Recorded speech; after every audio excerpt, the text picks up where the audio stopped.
পুনরায় শব্দের মায়াজাল প্রযোজিত। ঈশান নোটবুকটা তুলে নিল। তার বুকের ভেতরটা ধুকপুক করছিল।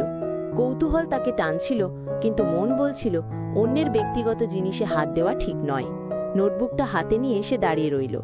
তার ভেতরের রহস্যটা যেন তাকে ডাকছিল। শেষ পর্যন্ত কৌতূহলী জিতল। রাস্তার ধারের এক বেঞ্চে বসে সে সাবধানে নোটবুকটা খুলল। সে ভেবেছিল হয়তো স্কেচ দেখতে পাবে, কিন্তু তার বদলে দেখল পাতাগুলো সুন্দর হাতের লেখায় ভরা। শহরের কোলাহল, তার নিস্তব্ধতা আর তার আত্মাকে নিয়ে লেখা অসাধারণ সব কবিতা। কবিতাগুলো পড়ে ঈশান মুগ্ধ হয়ে গেল। সে বুঝতে পারল মেয়েটির শিল্প তুলিতে নয়, শব্দে প্রকাশ পায়। তাদের দুজনের শিল্পের ভাষা যে একই।